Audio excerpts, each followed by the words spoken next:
Capítulo 27. Bhakti, o cisne.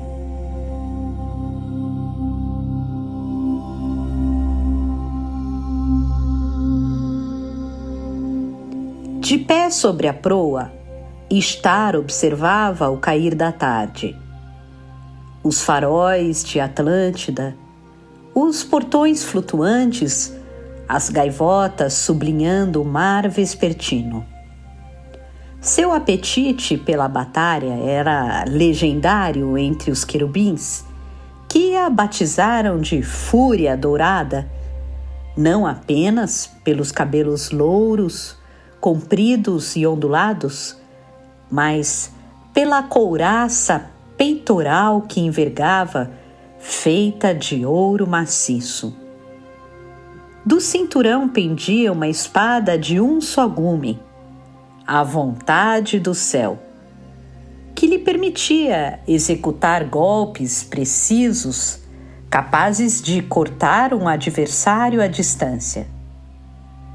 Subcomandante da Legião das Espadas, Ishtar era considerada o elemento de ação entre as tropas, uma flecha, uma bala, a primeira peça a ser lançada contra o inimigo sempre que ele era avistado em combate.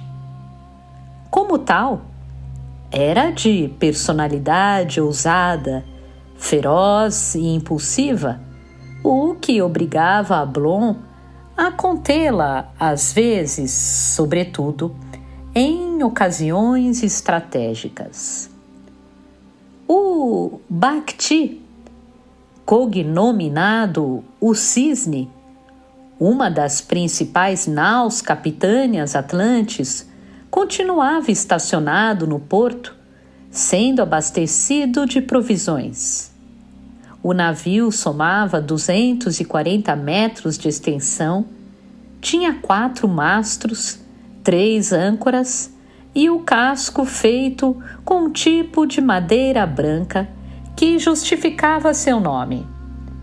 Os adereços eram de platina, isto é, de oricalco, e a tripulação, composta exclusivamente por marinheiros locais, indivíduos de pele escura muito diferentes dos guardas reais e do próprio Orion em seu avatar.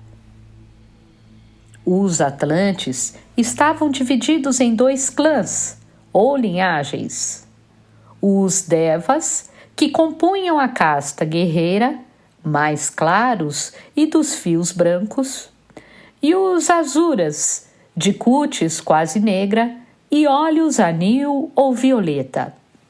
Enquanto os Devas eram obcecados pela perfeição, os Asuras se orgulhavam de sua natureza nômade e gostavam de viajar, sendo excelentes mercadores.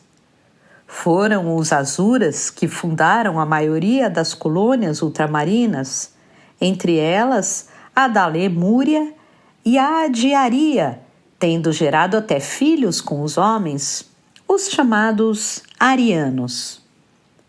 O almirante Soma era um dos Asuras. Suas melenas pretas escorriam cacheadas pelos ombros e sobre o nariz ele pintara uma lua em quarto crescente, marca de sua dinastia, os Nara Narayana. Em vez de armadura, Soma vestia calças largas, tinha os pés descalços e ostentava um colete de seda, aberto e com vários cordões, alguns de ouro, outros de pérolas. Convocado por seu monarca, ele deixara às pressas a fortaleza de Ateia, uma pequena ilha no Atlântico Sul, célebre por abrigar uma das raras passagens ao rio Oceanos, escondida dos navegantes comuns por meio de um feitiço que mascarava suas portas.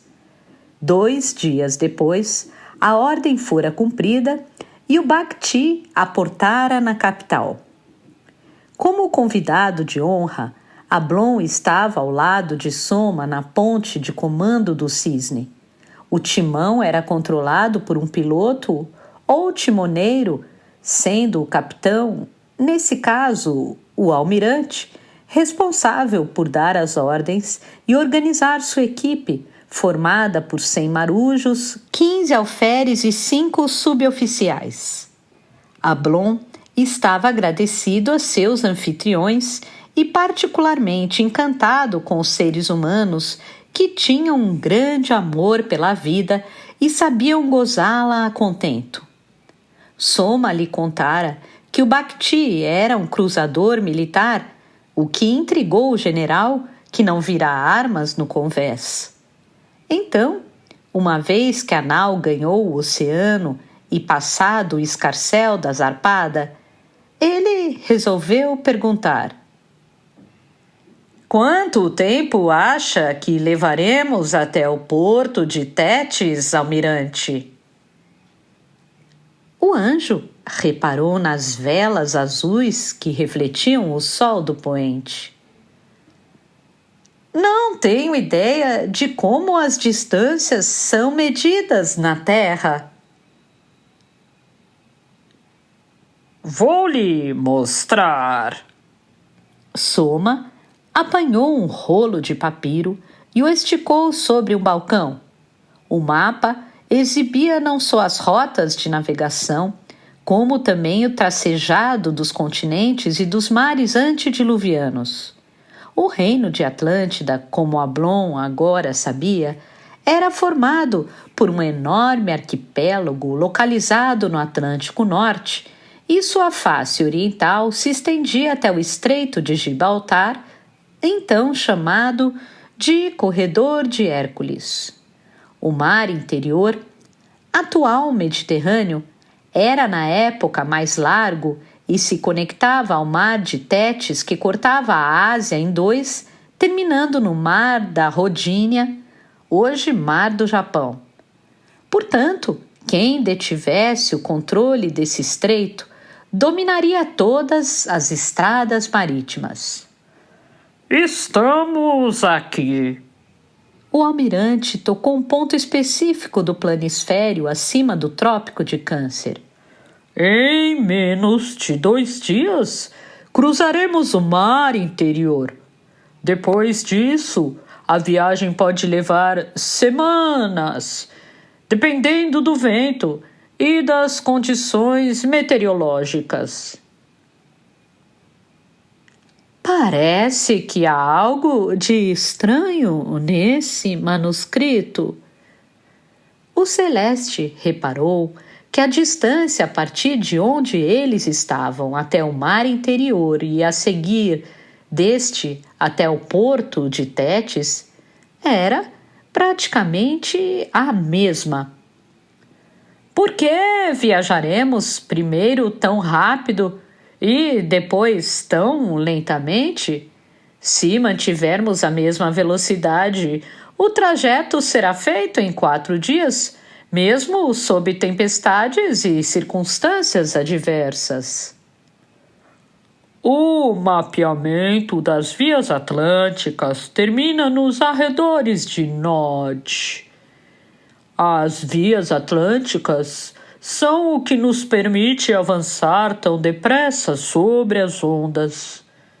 Entenda, general, o planeta é cortado por linhas energéticas cujas faculdades são ainda desconhecidas.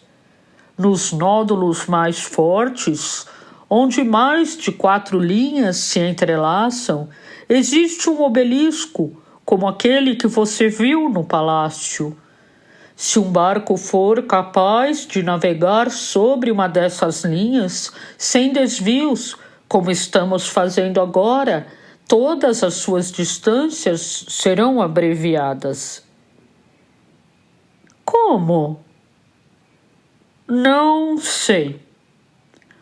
Como o rei ungido provavelmente deve ter lhe dito, o enigma dos obeliscos é antigo, mas sabemos que tais linhas criam uma dobra, ou melhor, dobras no espaço, encurtando o percurso. O O importante não é teorizar sobre o fenômeno, mas investigá-lo para fins práticos. Infelizmente, estamos em guerra com Enoque. Indicou a região hoje equivalente ao Oriente Médio. E precisamos passar por lá para chegar ao nosso destino. Essas águas não são perigosas? O mar interior, segundo os desenhos do mapa, era justamente o que separava o arquipélago de Atlântida das terras de Nod, além do Estreito de Hércules. Se estão em guerra, não há o risco de sermos interceptados?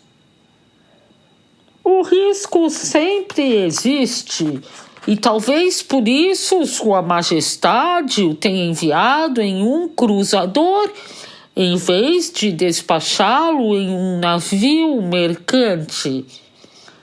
Mas o perigo é menor do que se pensa, supôs o almirante, recolhendo o mapa. Temos um acordo com os enoquianos e ele prevê que os confrontos fiquem restritos às colônias. Como estaremos dentro do território de Nod e considerando que somos um barco oficial com a bandeira do Senhor dos Mares, duvido que eles nos ataquem, pondo tudo a perder.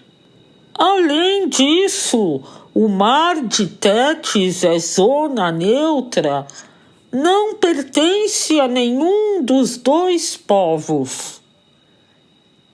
Ainda assim, é bom se precaver.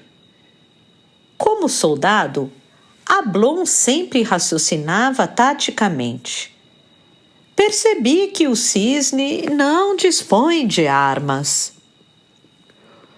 Com todo o respeito, você está enganado. Soma sorriu em regozijo. Nós temos uma arma que vale por todas. E dizendo isso, exibiu um arco prateado que trazia consigo. O objeto era decorado com anéis de ouro em toda a extensão e tinha as pontas de diamante. Apresento-lhe o Gandiva, o arco mais poderoso do mundo. Ele pertenceu ao meu pai Indra e nunca conheceu a derrota.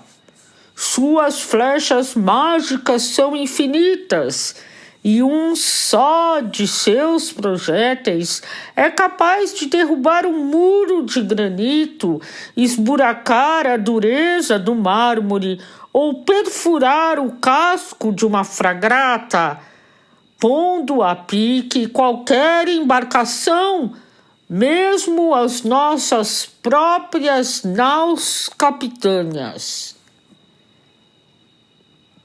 Demonstre, por favor.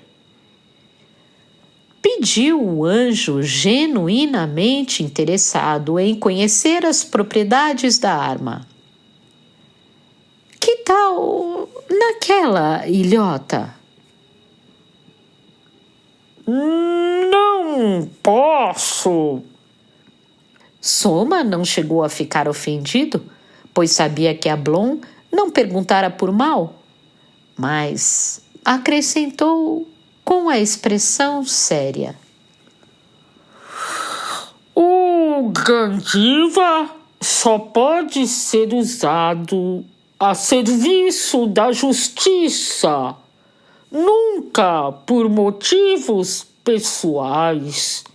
Oxalá nunca precisemos dispará-lo.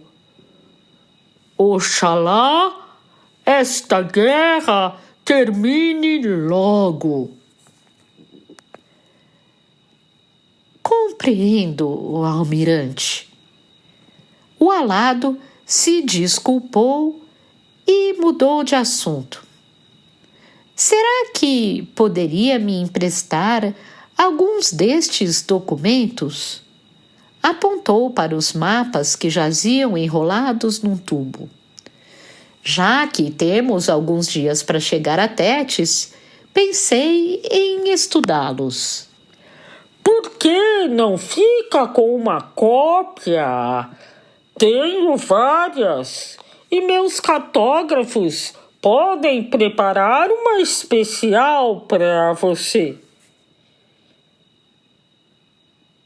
Obrigado, mas quanto menos carga, melhor. Viajar rápido era crucial naquela jornada. Prefiro memorizá-los. Será mais eficiente. Soma separou uma dúzia de planisférios e cartas náuticas e os entregou ao anjo guerreiro. Ablon passaria as próximas 6 noites enfurnado em sua cabine, decorando gráficos e desenhos, aprendendo sobre os países e as regiões do planeta. E foi assim que ele elaborou seu plano. Começaremos nossa empreitada por Ária. O general se aproximou de Star, que havia uma semana montava a guarda sobre a proa do Bacti. O porto de Tétis é controlado pelos Atlantes, que nos prestarão toda a assistência. De lá, tomaremos a estrada para o sul, através das montanhas Taipim. Musda, o colosso de ferro, vive oculto nas cavernas mais altas, chefiando um culto de adoradores fanáticos. Nós o mataremos. Já não era sem tempo.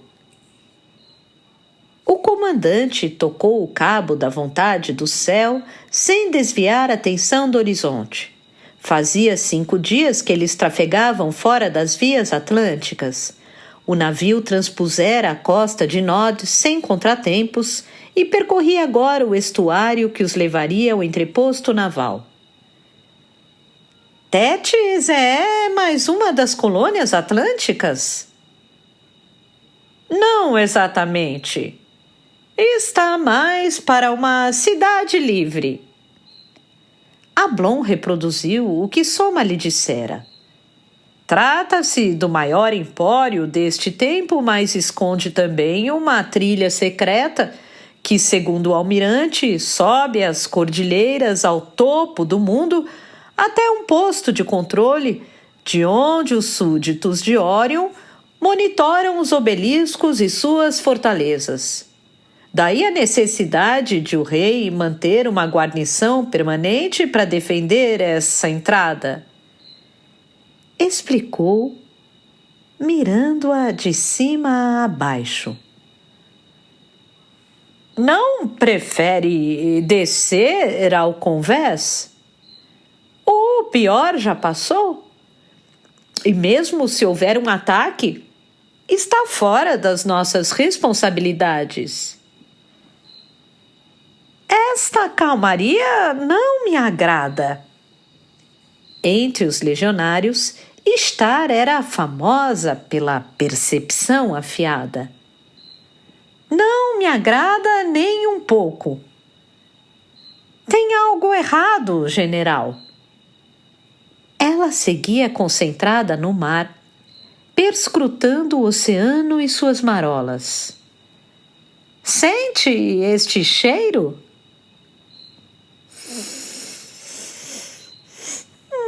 Sinto. Ablon farejou o vento. O que lhes chegava era um odor acre, de suor, de madeira podre, de sujeira, que, no entanto, dizia pouco. uma vez que os únicos aromas que eles conheciam eram aqueles experimentados em Atlântida, onde tudo era lustroso e asséptico. Vem do leste! A fúria o alertou. E está em nosso caminho. Apertou as pálpebras. Mas eu não vejo nada. Nem eu. O anjo não enxergava porções de terra ou embarcações adiante, contudo o fedor persistia. Vou avisar ao almirante. Espere! Ela o segurou pelo braço e apontou para o céu. O que é aquilo? Com seus sentidos predatórios, os dois avistaram uma sombra que se movimentava ordenadamente, feito uma revoada de andorinhas. Que nuvem é aquela? Não é uma nuvem. O rosto de Ablon se encrespou e ele imaginou o pior. Fique aqui e aguarde minhas ordens. Dito isso, o Vingador atravessou o convés e, com um único salto, alcançou o tombadilho.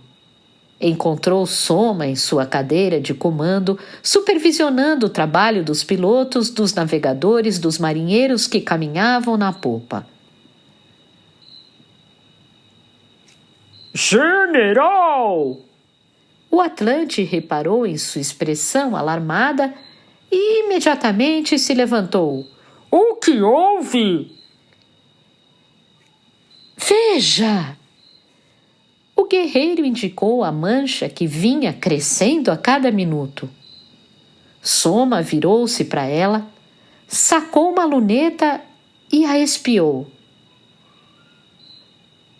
O sol está contra nós! Coçou o olho ofuscado. Consegue ver o que é? Não. Então, por que o alarde? Farejo uma emboscada. O herói foi tão direto quanto podia. Estão se aproximando contra o vento. Seja o que for, sabe o que faz. Não é possível! Enoque não quebraria o acordo. Sua marinha é deficiente e ninguém atacaria o Bagti. É o que farão. Como pode ter certeza? Os querubins, nem todos, mas quase todos, possuem um extraordinário senso de perigo e podem antever a maioria dos ataques imediatos. Não era algo que se pudesse traduzir em palavras, algo que se pudesse ver ou cheirar. Era apenas uma sensação puramente instintiva. Confie em mim. Está bem. Mesmo cético, o almirante o satisfez. Veremos. Se realmente estivermos envoltos em perigo, o Gandiva nos alertará. Soma puxou o arco e o direcionou para cima. Retesou a corda e entre seus dedos surgiu uma seta mágica composta de energia cósmica, parecendo um raio em miniatura. Então, ele disparou contra o firmamento. O projétil fez o som de trovão e explodiu alguns metros acima deles, produzindo um relâmpago esverdeado que chamou a atenção dos marujos e por uns instantes superou o brilho do sol. Nisso, grandes esferas começaram a resplandecer sobre o mar, formando círculos em volta deles, até que se apagaram e em seu lugar surgiram belonaves. Esses navios, muito menores que o Bacti, eram feitos de mogno, contrastando imensamente com o casco alvo da nau Capitânia. Tinham 2 mastros, velas triangulares e, apesar de serem comandados por homens, não exibiam a insígnia de Enoque. Almirante! Um marinheiro gritou agarrado ao cordame. 3 fragatas saindo da camuflagem a este bordo e mais 2 a bombordo. Camuflagem! O feitiço da camuflagem ou da distorção era utilizado, a exemplo de Ateia, para esconder o acesso a certas fortificações importantes, mas Soma nunca o vira ser empregado em transportes marítimos. O encantamento tinha uma fórmula complexa e estava restrito aos membros da corte, o que significava que os homens no interior das belonaves eram liderados por um mago e assaz poderoso. Postos de batalha! Ele tomou fôlego e berrou aos marujos. Peguem seus arcos! Esbravejou enquanto a misteriosa nuvem entrava ao alcance do olho nu, revelando seres monstruosos, pré-históricos. Não se preocupe, general, disse meio nervoso. Está tudo sob controle.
Capítulo 28. Risco de prata. Não! Ablon lançou uma ordem direta à companheira Ishtar, que, impetuosa, já reunia forças para materializar suas asas. Já disse que esta guerra não é nossa, comandante! Não estamos aqui para matar seres humanos. Mas ele mesmo precisou se conter ante as feras que desciam em rasante. Os monstros, Ao que se percebia, não eram aves, eram répteis. Enormes répteis alados, com o bico longo e cheio de dentes, o pescoço comprido e as asas fibrosas com ao menos 10 metros de envergadura. Tinham uma crista óssea e as patas anteriores musculosas com 4 presas e um esporão. Quem os controlava eram homens montados, cavaleiros em armaduras de bronze, com o rosto coberto por um véu carmesim. O quê? O general ficou surpreso, porque tais seres, mais tarde nomeados pterodáctilos, já estavam extintos fazia milênios. Que sorte de bestas são estas? São os Apax, respondeu Soma, que se juntara a eles na fronte do barco, os pés firme, o gandiva empunhado. As feras voadoras de Nod. Acerte-os! Sugeriu estar impaciente. O bando planava em formação ofensiva e somava 15 criaturas prontas para principiar o combate. Conhecendo suas limitações e sabendo que não eram tão poderosos quanto os anjos, nem tão refinados quanto os atlantes, os enoquianos utilizavam em suas guerras todas as ferramentas ou armas disponíveis, das mais comuns às mais extravagantes, incluindo certas raças pré-históricas criadas em cativeiro. Dispare antes que eles alcancem o navio. Não! O tratado não permite! Não posso atacar antes de ser atacado! Não serei eu a romper o acordo! Star resmungou sozinha, obrigada a assistir quieta à carnificina que se anunciava. Quando escutara sobre as guerras mediterrâneas pela primeira vez, e após conhecer todas as belezas de Atlântida, Ablon se questionara como seria possível que um povo tão rústico como os homens enfrentasse os atlantes em pé de igualdade, considerando que esses últimos eram mais inteligentes e mais versados na arte da magia, possuindo armas místicas poderosíssimas, a exemplo do Gandiva. Mas os atlânticos padeciam de certas fraquezas também.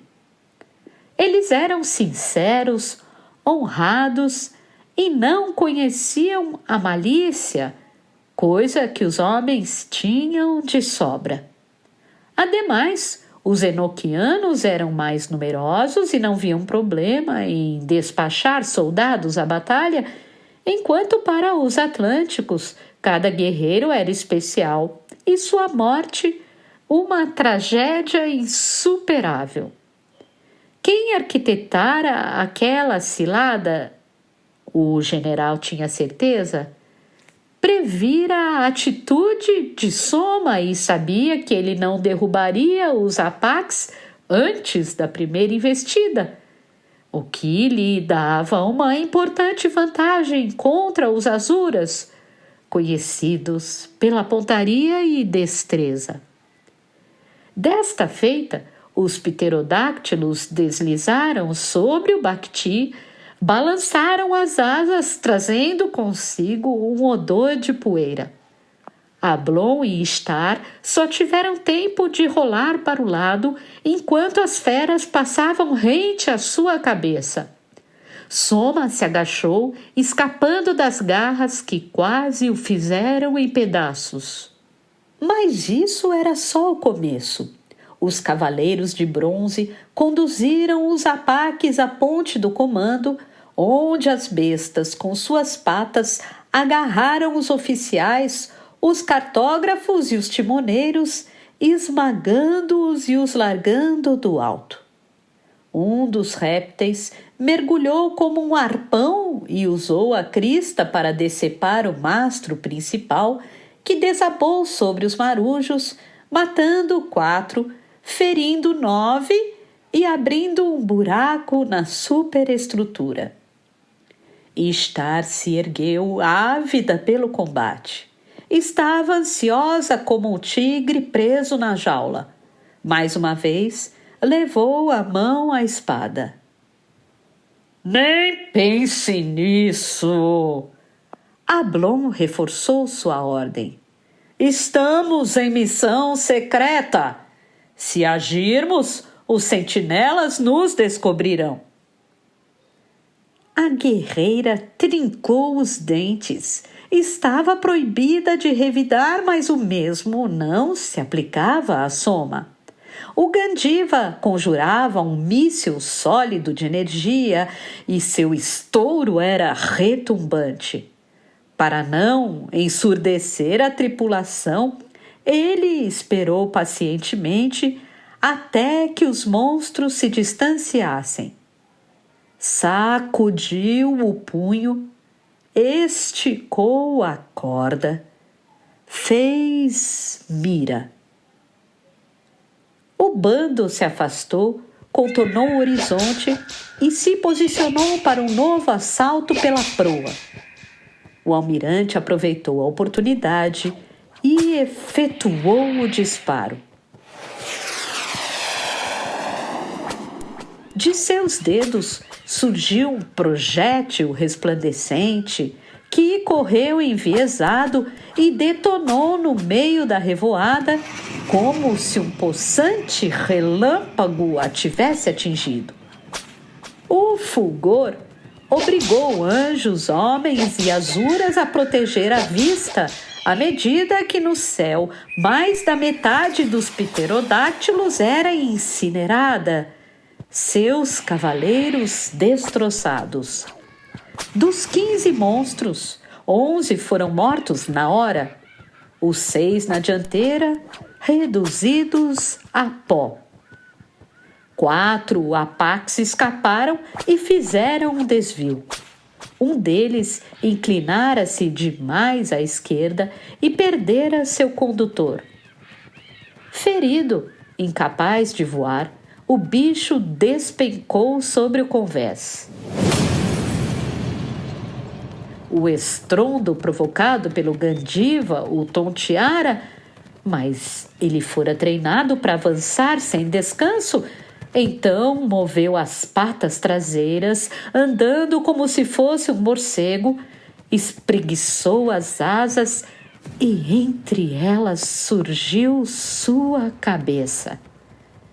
Seu alvo mais contíguo era uma mulher de cabelos dourados, a pele bronzeada, o corpo protegido por uma couraça torácica.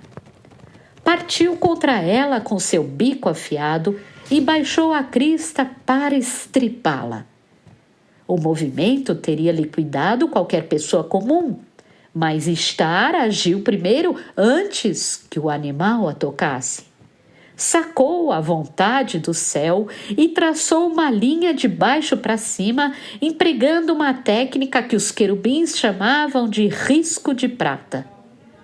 Manobrando dessa forma, de um jeito tão rápido, ela era capaz de literalmente projetar seus golpes, deslocando o ar e acertando o inimigo à distância 10, 20 ou até 30 metros ao longe.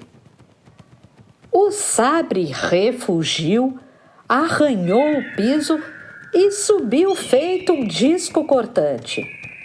Com a mistura de silvo metálico e golfada de vento, a vontade do céu rasgou o pterodáctilo ao meio, ignorando a dureza de sua pele e a rigidez de seu esqueleto, fazendo-o tombar com um jato de tripas.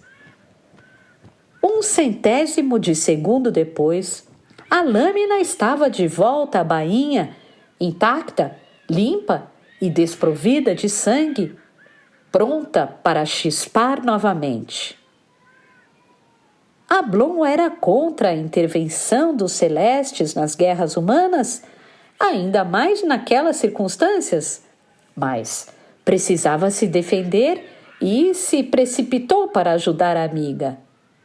Foi quando um segundo réptil, um dos 3 sobreviventes, esse incólume e com um cavaleiro no dorso, pousou com as garras sobre a murada e emitiu um grito esganiçado similar ao de um corvo, porém mais alto e agudo, que atordoou os terrenos.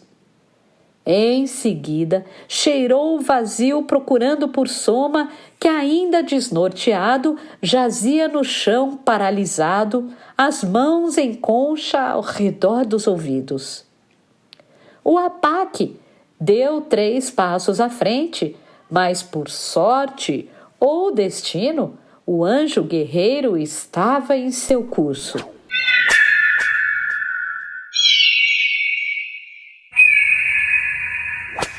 O ser escancarou a boca e arremeteu contra ele.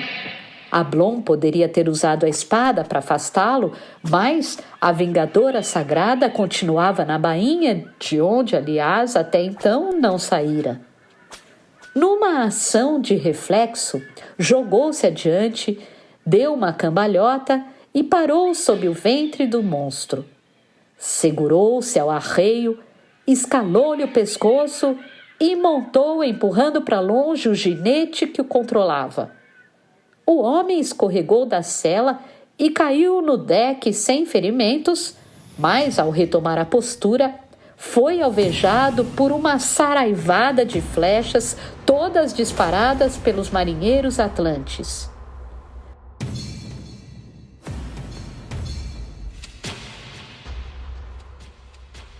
O animal empinou o nariz, aprumou-se e estardegolou-o no ato. O sangue escorreu, sujando o terraço da nau Capitânia. Ablon se desvencilhou do cadáver, tornou a pisar no soalho e regressou à companhia de Soma. Estão fugindo! O almirante constatou que as últimas bestas, um par delas, retrocediam às belonaves. Triunfamos! Melhor não celebrar. O querubim tinha sérias dúvidas quanto à vitória recém-proclamada. Estava quase óbvio para ele, versado em brigas e tocaias, que a ofensiva fora planejada nos mínimos detalhes, minuto a minuto, etapa por etapa, por alguém que conhecia as fraquezas do Bhakti. Mas o Vingador não podia fazer nada. Afinal, como dissera a parceira, sua missão era outra, sua guerra era outra, e os sentinelas estavam à espreita. Não ainda. Destrua as fragatas. Ishtar deu um conselho ao Azura. Faça-o agora. Use o Gandiva enquanto há tempo. Não há necessidade de mais assassínios. Soma era avesso à violência. Os enoquianos empregam mão de obra escrava em suas cidades e em seus cruzadores. Pode haver inocentes naqueles transportes. Justificou-se, orgulhoso de sua tradição pacifista. Só não entendo como eles nos descobriram. Só eu, vocês e Orion tínhamos conhecimento prévio sobre esta jornada. Num golpe de vista, sem sair do lugar, o almirante observou o navio e avaliou suas perdas. O mastro central se partira e a superestrutura fora variada, mas o casco podia ser consertado, portanto não havia risco de a embarcação naufragar. Dos 120 tripulantes, 30 foram mortos e outros 15 estavam feridos. Dessas baixas, a maioria era composta por oficiais que trabalhavam no passadiço, atingidos quando os ataques sobrevoaram o timão. Não há mais perigo, Soma falou alto para animar os presentes. Vencemos! Vencemos esta batalha! Não se precipite, filho de Indra. Ablon renovou o alerta. Se vencemos, por que os navios não estão recuando? Porque... General! Súbito Star deu um berro, abraçou o Vingador e o compeliu para longe.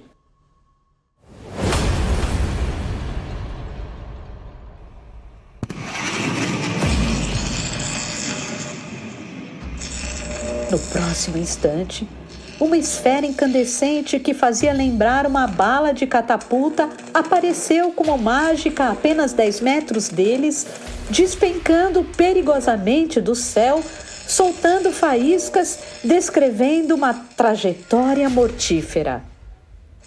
O mais estranho era que o artefato surgira do nada, tremulando feito uma miragem, sem que ninguém, nem os celestes, tivesse notado a sua chegada ou escutado seu zumbido. Tomando por base o que se sucedera mais cedo, Ablon só podia supor que o objeto fora camuflado, ou melhor, distorcido pelo mesmo encantamento que ocultara as fragatas. Cuidado! Salvo pela perspicácia de sua companheira em armas, o general testemunhou o momento em que o balásio acertou o almirante no crânio, esmigalhando, perfurando o casco, infligindo ao cisne um dano irreparável. O piso se envergou para dentro, sugando os atlantes que deslizaram para o mar infinito. Mais ágeis e resistentes que os homens comuns, os querubins deram um salto e se agarraram à popa. Depois subiram até o leme que agora se inclinava. Do ponto onde estavam, bastava se atirar no oceano e eles estariam livres do turbilhão, do sorvedouro que ameaçava engoli-los. Mas, de repente, a cabeça de Star começou a girar. O misterioso projétil, concluiu o herói, expeliram um gás que sufocara os azuras. E tão tóxica era essa substância, tão forte e perniciosa, que afetou também os celestes, fazendo-os esmorecer. Pule, comandante! Disse Ablon em meio às farpas e ao ranger da madeira. Mergulhe! O que está esperando? Olhe! Star apontou na direção dos cruzadores. Os apax...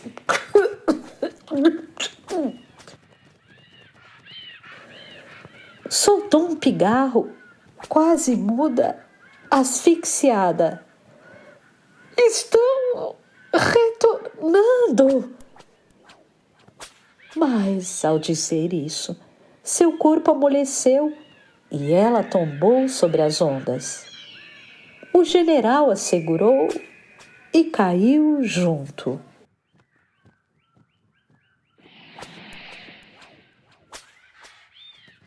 Bolhas, sons abafados, distantes, espuma. O guerreiro emergiu, sozinho. Os pulmões queimavam, doíam. Era o gás. Mas que gás? Que gás teria o poder de enfraquecê-lo? Olhou para o sol. Bolhas, céu azul, sem nuvens. Não conseguiu respirar. Vertigem. Perdeu o fôlego. Ficou zonzo. Um pterodáctilo deu um mergulho como um albatroz, içou-o com as garras, apoiou-o no esporão, carregou-o às belonaves. O anjo desfaleceu.